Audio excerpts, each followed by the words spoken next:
Does anyone have a calculator? It's getting harder and harder to keep track of all of the unusual and suspicious deaths of people unlucky enough to be part of Bill and Hillary Clinton's inner circle. Houston, Texas trial lawyer and Democrat megadonor Steve Mostyn died on Thursday in what authorities are saying was a suicide, according to the Houston Chronicle.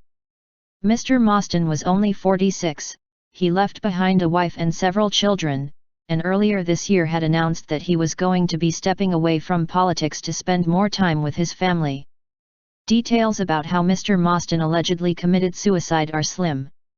However, his family said that it happened after he suddenly became afflicted with some sort of mental illness, then took his own life, although they weren't clear as to what type of mental illness he suffered from. But it is worth noting that Mr. Mostyn had never suffered from mental illness in the past, according to his family, further raising suspicions over the manner in which he died. Mr. Mostyn was a progressive powerhouse who was heavily involved in politics throughout his career. He made his fortunes off of suing insurance companies after hurricanes ravaged his state, and used his wealth to fund numerous Democrat and progressive causes, including the super PAC Ready for Hillary, which he and his wife co-founded with Susie Tompkins Buell, a radical environmentalist and member of George Soros's Democracy Alliance. Mr. Mostyn's wife, Amber, was also a member of the Democracy Alliance and a close friend of former Secretary of State Hillary Clinton, who was the keynote speaker at a 2010 Annie's List event honoring Amber. The Mostyns were close to the Clintons in general, having held numerous high-dollar fundraisers for Hillary's failed 2016 presidential run at their Houston home. Houston Chronicle: in 2012 alone, Mostyn donated $5.2 million to various pro-democratic super PACs ranging from Planned Parenthood to Texans for America's Future to Priorities USA Action, a pro-Barack Obama PAC, according to the Center for Public Integrity. In 2014, he and his wife donated approximately $3 million to Democratic candidates, including State Senator Wendy Davis, who was running against Republican Greg Abbott. Davis lost. "I am heartbroken," Davis tweeted Thursday. "Texas has lost an extraordinary person.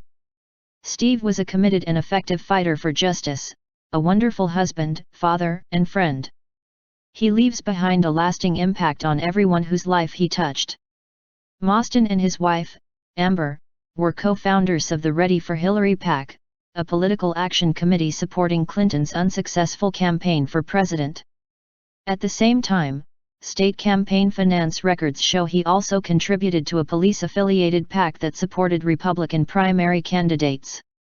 Mostyn also helped fund the Texas Organizing Project and Battleground Texas, two Democratic comeback strategies for the party that has not won a statewide election in 2 decades. It's hard to really quantify the hole it leaves for progressives.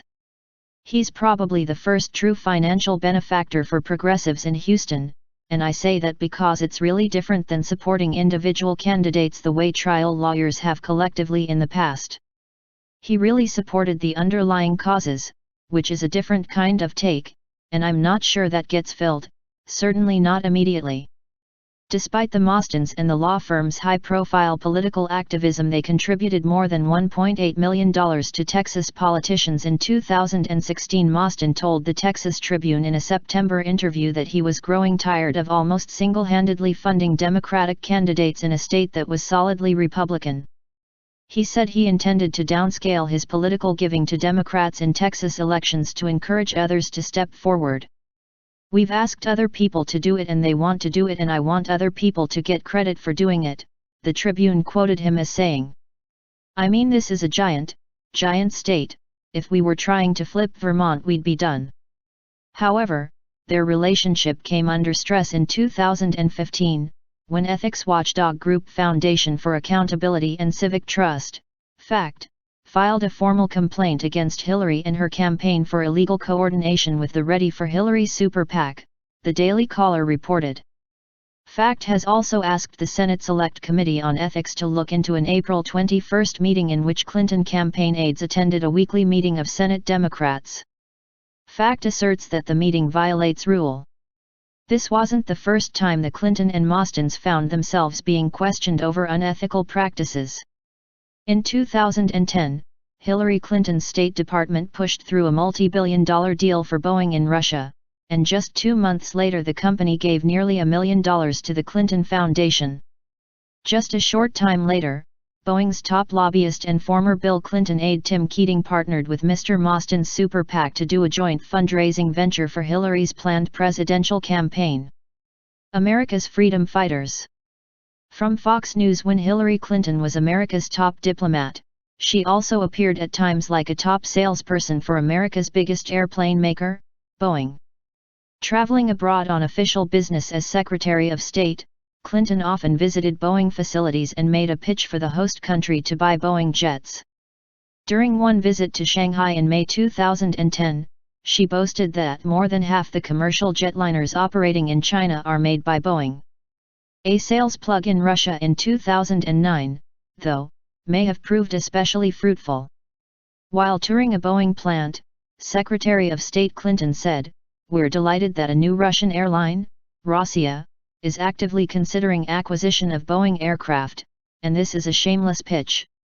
In 2010, Boeing landed the Russian deal, worth $3.7 billion.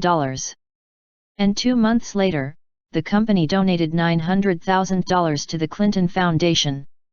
This chain of events is raising new questions for Clinton and Boeing, as the former Secretary of State launches her 2016 presidential campaign. The Boeing deal only adds to a growing list of business deals involving Clinton Foundation donors now coming under scrutiny. Boeing shareholder David Almasi recently confronted CEO James McNerney about the ethics of it. That opens the door to charges of honest services fraud, that there was a quid pro quo between the Clinton Foundation, the State Department, and Boeing, Almasi said. In prepared answers to questions posed to Boeing by Fox News, a spokesman defended the company's actions. "Our contribution to the Clinton Foundation to help the people of Haiti rebuild was a transparent act of compassion and an investment aimed at aiding the long-term interests and hopes of the Haitian people," the spokesman said. The company also pointed out that it gave the American Red Cross $1.3 million after the devastating 2010 earthquake. Clinton defenders say there is no smoking gun. "There's zero evidence that Hillary Clinton went to bat for Boeing for any reason other than to benefit the U.S. economy and U.S. workers," said former Clinton/Gore advisor Richard Goldstein. But the financial connections don't end there. Boeing also paid former President Bill Clinton $250,000 for a speech in 2012. It was a speech that was approved by the State Department's Ethics Office, which, according to an Associated Press report, often approved the ex-president's speaking engagements within days. Here is a list of mysterious deaths tied to the Clintons. 1. James McDougal, Clinton's convicted Whitewater partner, died of an apparent heart attack, while in solitary confinement. He was a key witness in Ken Starr's investigation. 2. Mary Mahoney, a former White House intern, was murdered July 1997 at a Starbucks coffee shop in Georgetown. The murder happened just after she was to go public with her story of sexual harassment in the White House. 3. Vince Foster, former White House counselor, and colleague of Hillary Clinton at Little Rock's Rose law firm, died of a gunshot wound to the head, ruled a suicide. 4. Ron Brown, Secretary of Commerce and former DNC chairman, reported to have died by impact in a plane crash. A pathologist close to the investigation reported that there was a hole in the top of Brown's skull resembling a gunshot wound. At the time of his death, Brown was being investigated, and spoke publicly of his willingness to cut a deal with prosecutors. 5. C. Victor Razor II and Montgomery Razor, major players in the Clinton fundraising organization, died in a private plane crash in July 1992. 6. Paul Tully, Democratic National Committee political director, found dead in a hotel room in Little Rock, September 1992. Described by Clinton as a dear friend and trusted advisor. 7. Ed Willie, Clinton fundraiser, found dead November 1993 deep in the woods in VA of a gunshot wound to the head. Ruled a suicide. Ed Willie died on the same day his wife Kathleen Willie claimed Bill Clinton groped her in the Oval Office in the White House. Ed Willie was involved in several Clinton fundraising events. 8. Jerry Parks, head of Clinton's gubernatorial security team in Little Rock, Gunned down in his car at a deserted intersection outside Little Rock. Park's son said his father was building a dossier on Clinton. He allegedly threatened to reveal this information. After he died, the files were mysteriously removed from his house. 9. James Bunch died from a gunshot suicide. It was reported that he had a black book of people which contained names of influential people who visited prostitutes in Texas and Arkansas. 10. James Wilson was found dead in May 1993 from an apparent hanging suicide. He was reported to have ties to Whitewater. 11. Kathy Ferguson, ex-wife of Arkansas trooper Danny Ferguson, was found dead in May 1994, in her living room with a gunshot to her head. It was ruled a suicide even though there were several packed suitcases, as if she were going somewhere. Danny Ferguson was a CO defendant along with Bill Clinton in the Paula Jones lawsuit. Kathy Ferguson was a possible corroborating witness for Paula Jones. 12. Bill Shelton, Arkansas state trooper and fiancé of Kathy Ferguson. Critical of the suicide ruling of his fiancé, he was found dead in June 1994 of a gunshot wound, also ruled a suicide at the gravesite of his fiancée.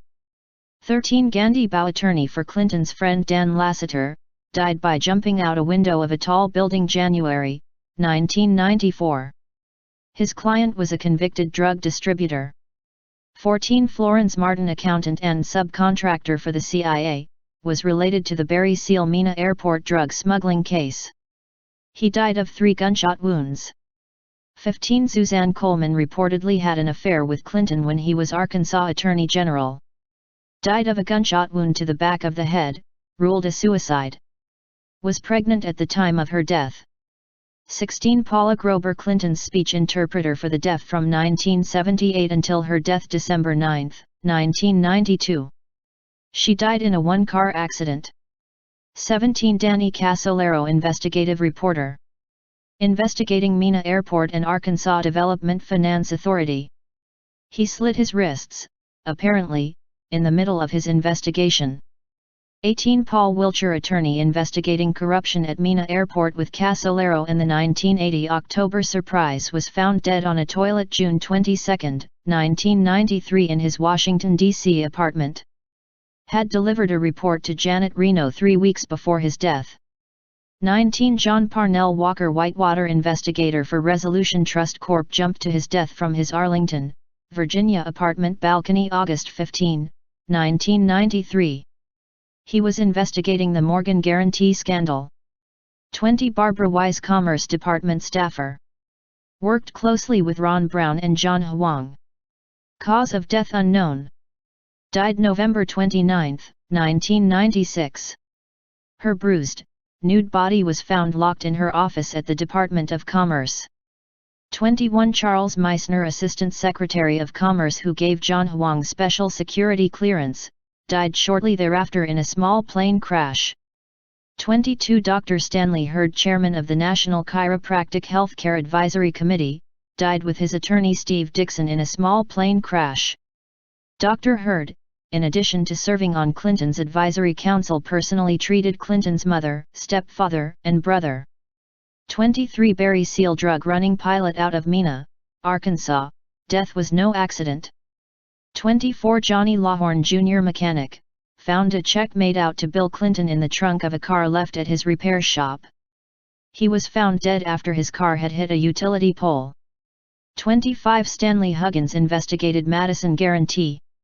His death was a purported suicide and his report was never released. 26. Herschel Friday, attorney and Clinton fundraiser, died March 1, 1994 when his plane exploded. 27. Kevin Ives and Don Henry, known as the Boys on the Track case. Reports say the boys may have stumbled upon the Mena, Arkansas airport drug operation. A controversial case, the initial report of death said, due to falling asleep on railroad tracks. Later reports claim the 2 boys had been slain before being placed on the tracks. Many linked to the case died before their testimony could come before a grand jury. The following persons had information on the Ives/Henry case. 28. Keith Coney died when his motorcycle slammed into the back of a truck, July 1988. 29. Keith McMaskey died stabbed 113 times, November 1988. 30 Gregory Collins died from a gunshot wound January 1989. 31 Jeff Rhodes he was shot, mutilated and found burned in a trash dump in April 1989. 33 James Milan found decapitated. However, the coroner ruled his death was due to natural causes. 34 Jordan Kettleson was found shot to death in the front seat of his pickup truck in June 1990. 35 Richard Winters a suspect in the Ives/Henry deaths. He was killed in a set-up robbery July 1989. The following Clinton bodyguards are dead: 36 Major William S. Barclay Jr. 37 Captain Scott J. Reynolds 38 Sergeant Brian Hanley 39 Sergeant Tim Sabel 40 Major General William Robertson 41 Colonel William Densberger 42 Colonel Robert Kelly 43 Spec Gary Rhodes 44 Steve Willis 45 Robert Williams 46 Conway LeBleu 47 Todd McKeehan 48 World-renowned space economist Molly McCauley was brutally murdered in Baltimore Park. 49 John Ashe, the former president of the UN General Assembly, was awaiting trial on bribery charges when he turned up dead in June, apparently having crushed his own windpipe while lifting weights in his home. 50 Victor Thorne, prominent Clinton critic Victor Thorne, found dead of apparent suicide on his birthday. 51 Seth Rich, still no clues in murder of DNC's Seth Rich, as conspiracy theories thicken. 52 Joe Montano, Filipino-American activist and aide to Senator Kane, dies at 47. 53 Sean Lucas, death of DNC lawsuit processor Sean Lucas adds to Seth Rich conspiracy theories. 54 Seth Rich family's private investigator, there is evidence Seth Rich had contact with WikiLeaks prior to death. 55 Klaus Eberwein, found dead before testifying against Clinton Foundation in Haiti cover-up. 56 Man who sought Clinton's emails from Russian hackers committed suicide. Does anyone in the media wonder why everyone around the Clintons seems to commit suicide, disappear or dies under mysterious circumstances? The Clintons are either the luckiest people in the world, or they are guilty of taking down an awful lot of people who could either rat them out or take them down.